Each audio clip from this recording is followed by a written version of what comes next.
Hello दोस्तों, कैसे हो? आपका स्वागत है त्रिपान स्टडी सेंटर में। यहाँ पर जो हम करने जा रहे हैं BA third year semester 6 Hindi. देखा जाए तो ये हिंदी काफ़ी महत्वपूर्ण है और हमारे समक्ष यहाँ पर टॉपिक आया है हिंदी साहित्य का इतिहास।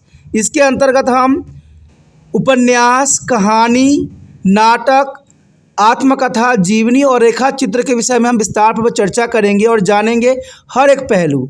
ये आपके एग्ज़ाम में 24 मार्क्स का आएगा, यानी 12 मार्क्स के 2 क्वेश्चन आपको अटैम्प्ट करने पड़ेंगे, जो आपके लिए काफ़ी महत्वपूर्ण ये बन जाता है।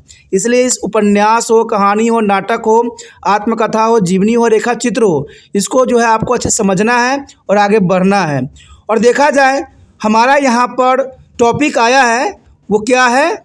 हमारे समक्ष यहाँ पर टॉपिक आया है उपन्यास। उपन्यास जो आया है वो आया है हिंदी साहित्य के इतिहास के अंतर्गत।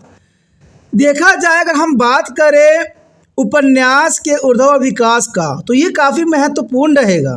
यहाँ पर हम उपन्यास के उद्भव और विकास के विषय में विस्तारपूर्वक चर्चा करेंगे। तो देखा जाए अगर हम बात करें गद्य की, तो अन्य विविधाओं में सामान्य उपन्यास विधि की आधुनिक हिंदी साहित्य की हिंदी की देन है। उपन्यास विधि जो है आधुनिक हिंदी साहित्य की देन है और आज साहित्य को की यह विद्या अत्यधिक व्यापक भी है। ये काफ़ी व्यापकता को दर्शाता है। कहते हैं लोकप्रिय एवं सशक्त विद्या मानी जाती है। इस साहित्य की जो विद्या होती है एक तरह से देखा जाए तो काफ़ी सशक्त विद्या मानी जाती है। हिंदी साहित्य में इसका उद्भव पश्चिम साहित्य की देन है, यानी हम पश्चिम सभ्यता की देन है, तो हम उसी के अंतर्गत इस पर आगे विचार करेंगे। कुछ विद्वानों का उपन्यास का संबंध अथवा उद्भव साहित्य से जोड़ने का प्रयत्न करते हैं। बहुत से विद्वानों ने जो है साहित्य का संबंध अथवा उद्भव कई साहित्य संस्कृति से जोड़ने की कोशिश किया है। उन्होंने अपने मत के पक्ष में ये लोक संस्कृति को हर्ष चरित्र और कादम्बरी को जो है प्रमुख बना रहे हैं। यानी देखा जाए तो उपन्यास के अंतर्गत सभी विद्वानों ने हर्ष चरित्र और कादम्बरी को जो है महत्वपूर्ण बनाया है। कहते हैं भारत का प्रथम उपन्यास मानकर इन्हीं से आधुनिक हिंदी उपन्यास की उत्पत्ति का विकास मानते हैं। यानी भारत का ये हर्ष चरित्र और कादम्बरी जो है प्रथम इतिहास माने हैं और प्रथम उपन्यास है, और इसी के अंतर्गत उन्होंने जो है इसके उद्भव और विकास के विषय में विस्तारपूर्वक बात की है। कुछ लोगों ने तो दंडी की 10 कुमार चरित्र में भी जो है औपचारिकता खोज निकाली है। कई विद्वानों ने 10 कुमार चरित्र जो है उसमें भी उपन्यास की कुछ विशेषताओं को खोजा है। किंतु आज यह निर्वादा कहा जा सकता है कि हिंदी उपन्यास का आरंभ आधुनिक काल में भारतेंदु युग से हुआ है। तो ये काफ़ी महत्वपूर्ण है कि आरंभ में आधुनिक काल में जो है भारतेंदु युग से हुआ है, और यह भी पाश्चात्य साहित्य का प्रभाव के कारण ही हमें इसको देखने को मिला है। तो देखा जाए तो ये काफ़ी महत्वपूर्ण है। देखा जाए तो हिंदी का पहला उपन्यास किसे माना जाए, इस विषय पर अनेक विद्वानों में मतभेद है। कहते हैं किसी एक ने सही बात नहीं बताई है। सभी विद्वानों में जो है इस बात के लिए मतभेद है कि हम पहला उपन्यास किसे माने, हर्ष चरित्र को माने, कादम्बरी को माने या 10 कुमार चरित्र को माने। ये सभी विद्वानों में ये बहस का जो है सवाल रहा है। कुछ विद्वान मुंशी शाह अल्लाह खां की रचना रानी केतकी की कहानी को मान रहे हैं।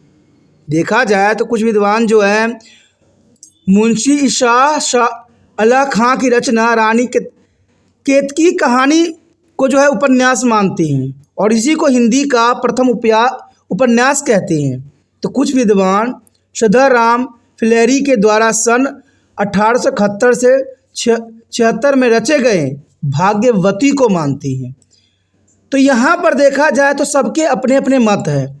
कोई हर्ष चरित्र को मान रहा है प्रथम उपन्यास, कोई कादम्बरी को मान रहा है, तो कोई 10 कुमार चरित्र को मान रहा है, तो कोई जो है मुंशी अल्लाह शाह खां की रचना रानी केतकी कहानी को मान रहा है, तो कुछ जो है भाग्यवती को भी मान रहे उपन्यास। कहते हैं जितने विद्वान उतने बाद। किंतु जिस नाम का अधिकतर विद्वान एक मत है वह है लाला श्रीनिवास दास का चरित्र परीक्षा गुरु। यानी देखा जाकर सर्वे करें हम तो मैक्सिमम विचारकों ने श्रीनिवास दास के रचित परीक्षा गुरु का जो है प्रथम उपन्यास माना है। तो देखा जाए तो हमें जब सबने यही बात को जो है प्रॉरिटी दी है तो हम इसी बात को आगे लेके बढ़ सकते हैं। और यही उपन्यास हिंदी का प्रथम उपन्यास है। भले ही आचार्य रामचंद्र शुक्ल के अनुसार उपन्यास की धूम देवकी नंद खत्री ने मचाई, बट सबके अपने अपने यहाँ विचारधारा हैं, हम इसको जो है गलत नहीं ठहरा सकते। तब से लेकर आज तक उपन्यास साहित्य का इसी को रूप में विकास हुआ है। यानी देखा जाए तो परीक्षा गुरु को ही प्रथम उपन्यास मान के उपन्यास को जो है आगे बढ़ाया गया है। देखा जाए तो उपन्यास सम्राट प्रेमचंद को उनका केंद्र बिंदु माना गया है, क्योंकि प्रेमचंद उपन्यास बहुत से लिखे हैं और इन्हीं को जो है केंद्र बिंदु मान के हम यहाँ पर जो है साहित्य विकास के अंत युगों को जो है बांट सकते हैं। चलिए देखते हैं कि प्रेमचंद को केंद्र बिंदु मान के हम इसको जो है 4 रूप कौन कौन से दे सकते हैं। चलिए हम देखते हैं इसके 4 रूप। तो देखा जाए तो हम प्रथम जो है पूर्व प्रेमचंद्र युग को मानते हैं। दूसरा जो होगा प्रेमचंद युग, यानी पहला पूर्व प्रेमचंद युग, दूसरा प्रेमचंद युग, तीसरा जो है प्रेमचंद्रोत्तर युग और चौथा जो होगा श्वेत अंत्यत्र नवीन युग। तो इसको 4 भागों में बांटे हैं और चारों भागों का जो है एनालाइज करना काफ़ी महत्वपूर्ण रहेगा। कहते हैं पूर्व प्रेमचंद युग, इस युग के उपन्यास साहित्य के विकास का आरंभ भारतेंद्र जी के अधूरे उपन्यास कुछ आप बीती और कुछ युग बीती से माना जाता है। यानी इस युग का जो हम प्रथम उपन्यास मानेंगे, जिसको भारतेंद्र जी ने जो है अधूरा लिखा था और उसका नाम था कुछ आप बीती और कुछ जग बीती से माना जाता है। भारतेंद्र जी ने इस अधूरे उपन्यास में आधुनिक जो है औपचारिकता तत्व में समावेश देखने को मिलता है, यानी औपनिवेशिकता को मिलता है। किंतु हम लाला श्रीनिवास दास के परीक्षा गुरु को प्रथम जो है पूर्व मौलिक उपन्यास मानते हैं और इसके उपरांत उपन्यास जो है सृजन का क्रम निरंतर प्रभावित होने लगा। यानी देखा जाए तो परीक्षा गुरु के बाद जो है कई उपन्यास आए और उसके बाद जो है उपन्यास की एक लड़ी लग गई।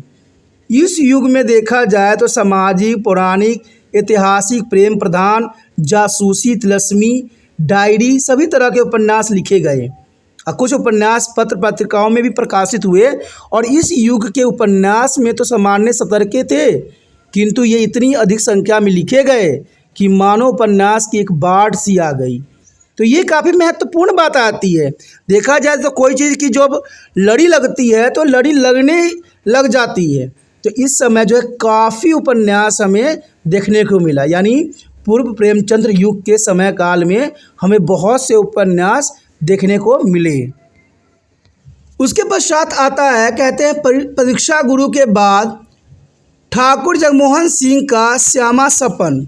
श्यामा सपन भी एक महत्वपूर्ण उपन्यास थी जिसको जगमोहन सिंह ने लिखे थे। कहते हैं नाम उपन्यास सामने आया और सामाजिक उपन्यासकारों की कोटि में रतनचंद प्लीडर न्यूटन चरित्र और बालकृष्ण भट्ट जो न्यूटन ब्रह्मचारी और 100 अनाज एक सुजान ऐसे उपन्यास काफ़ी प्रसिद्ध हुए। देखा जाए तो हम राधा कृष्ण दास के उपन्यास निस्सहाय हिंदू को हम छोड़ नहीं सकते। वहीं राधा चरण गोस्वामी विधवा विपत्ति, ये भी उपन्यास काफ़ी महत्वपूर्ण थे। इवन देखें तो बाल मुकुंद गुप्त द्वारा चरित्र कामनी भी काफ़ी महत्वपूर्ण उपन्यास थे और इसके साथ किशोरी लाल गोस्वामी, लंबक गलत्ता तथा कुसुम कुमारी आदि प्रमुख उपन्यास थे और इन सारे उपन्यास का अपना एक विशेष स्थान है। कहते हैं इन उपन्यासों में युगानुरूप जो है समाज सुधार एवं उपदेशों की प्रवृत्ति प्रधान रही है।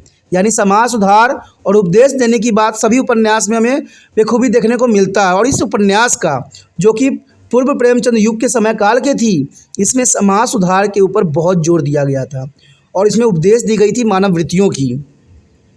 इस युग में इतिहासी उपन्यास भी लिखे गए। ऐसे उपन्यासकारों में किशोरी लाल गोस्वामी, ब्रजनंद साय, बलदेव प्रसाद मिश्र प्रमुख थे।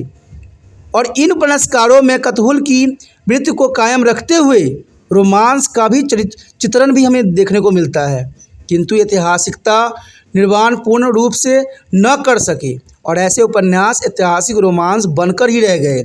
हाँ, इसमें देखा जाए तो ब्रजनंद सहाय के लाल चीन तथा मिश्र बंधुओं के वीरमणि में कुछ ऐतिहासिक तत्व अवश्य देखने को हमें मिलता है।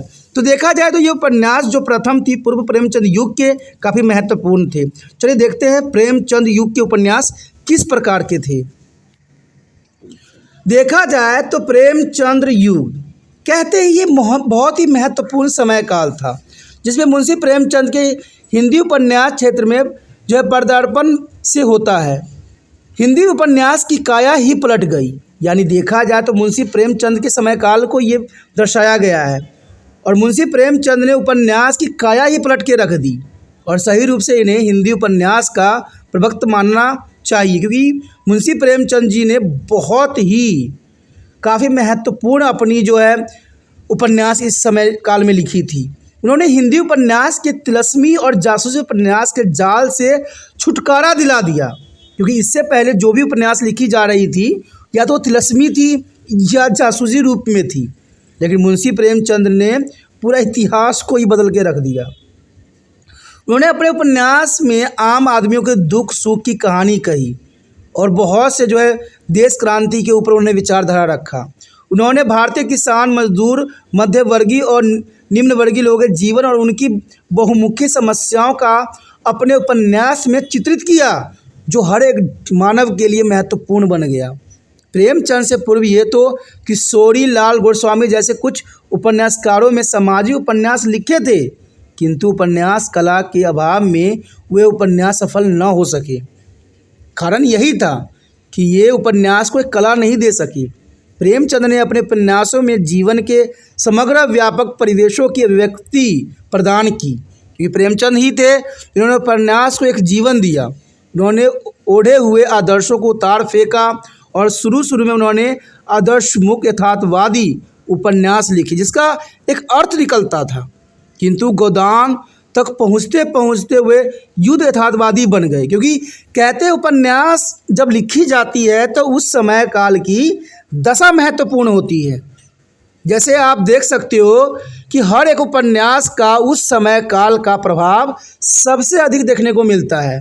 ऐसे ही प्रेमचंद के उपन्यासों में भी हमें देखने को मिलता है।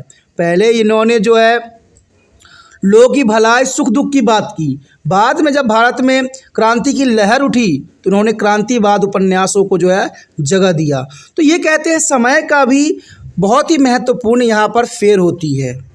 आचार्य हजारी प्रसाद द्विवेदी प्रेमचंद के उपन्यास के विषय में लिखते हैं कि प्रेमचंद शताब्दियों के प्रदलित, अपमानित, अपरेक्षित किशोर की आवाज़ थी, क्योंकि जो दुखी थे उसका आवाज़ प्रेमचंद बने और पर्दों में कैद, पग पग पर अलंचित असहाय नारी जाति की महिमा का जबरदस्त वकील थे, गरीबों और बेबसी के महत्व को प्रचालक थे।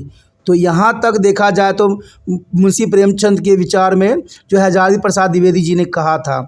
कहते गांधी युग का पूरा इतिहास उनके उपन्यास में देखने को मिलता है, क्योंकि ये गांधी जी के समकालीन थे, इसलिए उनके जितने भी उपन्यास लिखा गया उसमें गांधी विचारधारा काफ़ी देखने को मिलता है।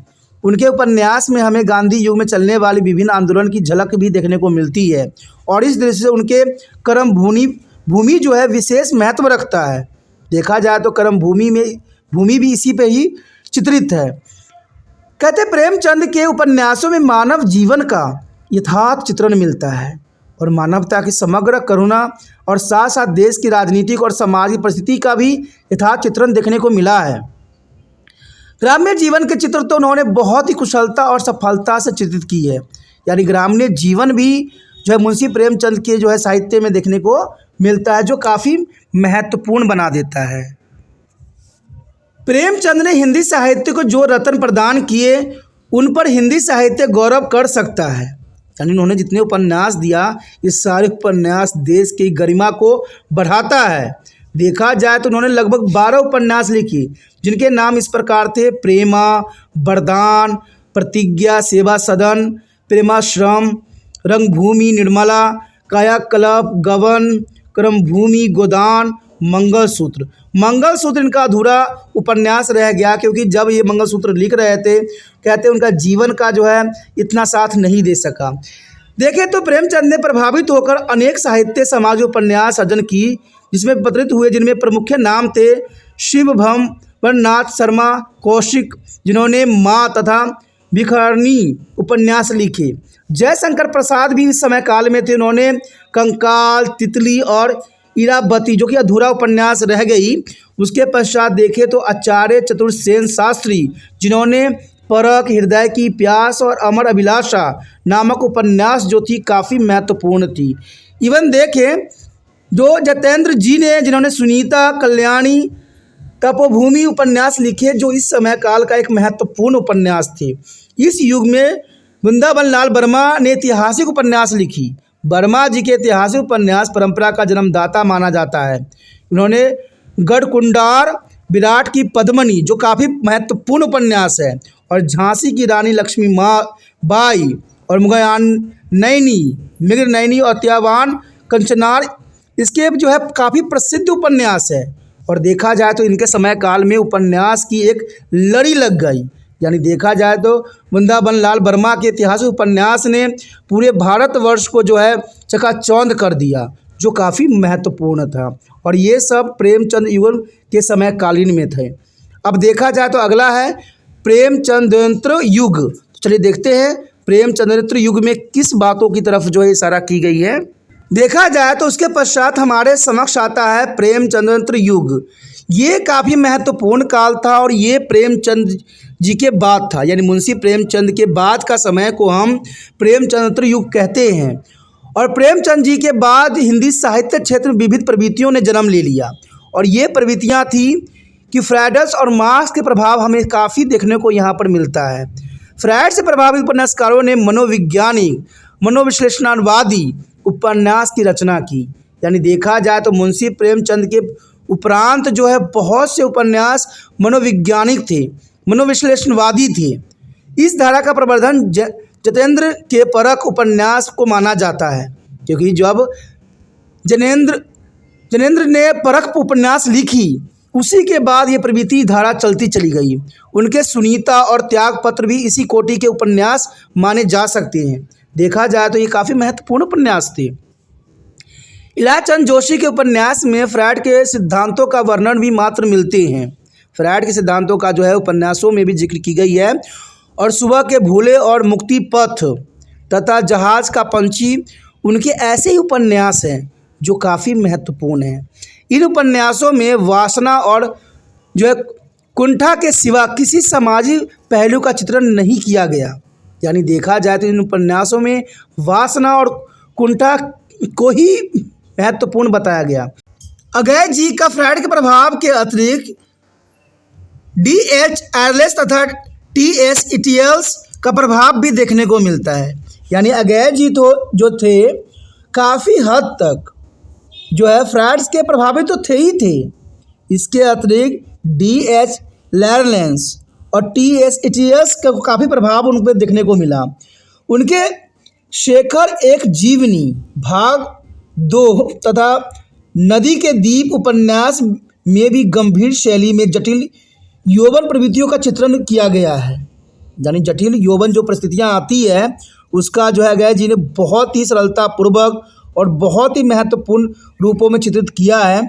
अगय जी के अपने अपने अजनबी और महायात्रा में वासना और संतरास के साथ साथ जिज्ञासा भावों की प्रक्रिया का भी मनोविश्लेषण सख्त रूप मिलता है। यानी देखा जाए तो प्रेमचंद युग के बाद जितने भी उपन्यास लिखे गए उसमें वासना, यौवन प्रवृत्तियाँ ये काफ़ी महत्वपूर्ण यहाँ पर जो रखी गई और इन्हीं बातों पर जो है चित्रण भी किया गया। देखा जाए तो इसे ये पता लगता है कि इनके जिज्ञासा भावों में जो है मनोविश्लेषण सख्त रूप से मिलती है। दूसरी कोटि के उपन्यास वो थे जो मार्क्स के सिद्धांतों से प्रभावित थे। यानी दूसरी कोटि के उपन्यास वो थे जो मार्क्सवादी सिद्धांतों से काफ़ी प्रभावित थे और इसमें प्रमुख के नाम यशपाल का जाता है। उनके उपन्यास दादा कमेरीड पार्टी, कमरेड, देशद्रोही, मनुष्य के रूप में, झूठ सच इत्यादि इसी कोटि के उपन्यास है। यशपाल जी ने दिव्या और अमृता 2 ऐतिहासिक उपन्यास लिखे, किंतु इन मार्क्स का प्रभाव स्पष्ट दिखाई देता है। यानी देखा जाए तो उस समय मार्क्सवादी सिद्धांत का काफ़ी यहाँ पर प्रभाव इन रचयितों के जो है विचारों में देखने को मिलता है। तो इसीलिए ये समय काल काफ़ी महत्व रखा। देखा जाए तो यशपाल जी के अतिरिक्त सर्वश्री, राहुल शकुंतलायन, नागार्जुन, रंगोए, राघव और रामेश्वर शुक्ल, अचल और अमृतलाल नागर ने भी मार्क्स से काफ़ी प्रभावित होकर उपन्यास लिखे। और राहुल जी के सेनापति, जयसौदा और जो है शुद्ध खोर की मौत और नागार्जुन का वचननामा, और रंगोए देखा जाए तो राघव का जो है धरोंद और रामेश्वर शुक्ल अंचल के चढ़ती धूप और नई इमारत तथा अमृत लाल नागर की अमृत और विष इत्यादि काफ़ी उस समय उपन्यास जो थी अपने चरमों सीमा पर थी, और ये काफ़ी महत्वपूर्ण उपन्यास मानी जा रही थी उस समय काल में। इस युग में देखा जाए तो पूर्व प्रेमचंद अथवा भारतेंद्र युग से चली आ रही ऐतिहासिक जो परंपरा थी को जीवित रखा गया। कहते हैं उपन्यासों में जरूर जीवित रखा गया, लेकिन ऐतिहासिक उपन्यासकारों में श्री वृंदालाल वर्मा के अनुसरण करने वाले उपन्यासकारों में यशपाल, राहुल जी और रंगोए, राघव, भगवती शरण और उपाध्याय, आचार्य चतुर्सेन शास्त्री और आचार्य हजारी प्रसाद द्विवेदी के नाम उल्लेखनीय हैं, क्योंकि ये जो है इतिहासकार है, ये जो उपन्यासकार है जिन्होंने श्री वृंदालाल वर्मा का अनुसरण करके आगे अपना उपन्यास लिखे थे। यशपाल के दिव्य और अमृता, राहुल जी के सिंह सेनापति और चतुर्सेन शास्त्री के वैशाली की नगर बधू और सोमनाथ तथा वंद रक्षम काफ़ी महत्वपूर्ण उपन्यास थे। और हजारी प्रसाद द्विवेदी के वाण्य भट्ट की आत्मकथा और चारूचंद लेखा पुण्यवार तथा अनाम दास का पोथा, ये सारे के सारे उपन्यास उस समय काल की जो है महत्वपूर्ण प्रवृत्तियों पर जो है नज़र डालते हैं। इवन देखें तो अमृतलाल नगर का महाकाल पुण्य सफल ऐतिहासिक उपन्यास माने जा सकते हैं। तो देखा जाए तो इस समय काल में काफ़ी उपन्यास रहे और इसका अपना एक महत्वपूर्ण स्थान था, लेकिन हम नवीन उपन्यास को अगर नज़र न डालें तो ये अधूरा रह जाता है। चलिए देखते हैं चौथी और अंतिम जो है नवीन युग के जो है किस प्रकार के उपन्यास थे। देखा जाए तो अंतिम हमारा है स्वतंत्र नवीन युग, या नवीन युग की बात करें तो आधुनिक युग आ जाता है, जिसमें आज भी बहुत से उपन्यास लिखे जा रहे हैं और इन उपन्यासों में जो है किन बातों को महत्व दिया गया है। देखा जाए तो स्वतंत्रता प्राप्ति के पश्चात हिंदी उपन्यासकारों ने नए उत्साह और नई प्रेरणा को लेकर उपन्यास की रचना की है। आजकल के उपन्यास देखा जाए तो उसमें उत्साह होती है, प्रेरणा होती है, क्योंकि ये स्वतंत्रता के बाद की इतिहास है। हमेशा उपन्यास पे जो है ऐतिहासिक घटना का बहुत ही असर रहा है, और इस युग में 2 प्रकार के उपन्यासों ने उपन्यास को सृजन किया है। एक तो वो थे जो प्रेमचंद युग से चले आ रहे थे, इसमें वृंदावन लाल वर्मा, जतेंद्र भगवती चरण वर्मा और चतुर्सेन शास्त्री, इलाज चंद्र जोशी और उपेंद्र नाथ अशोक और उदय शंकर भट्ट, यशपाल, अमृतलाल नागर, धर्मवीर भारती आदि प्रमुख थे, जो कि प्रेमचंद युग से ही आ रहे हैं। उन्होंने बहुत से जो है उपन्यास इस समय काल में लिखे थे।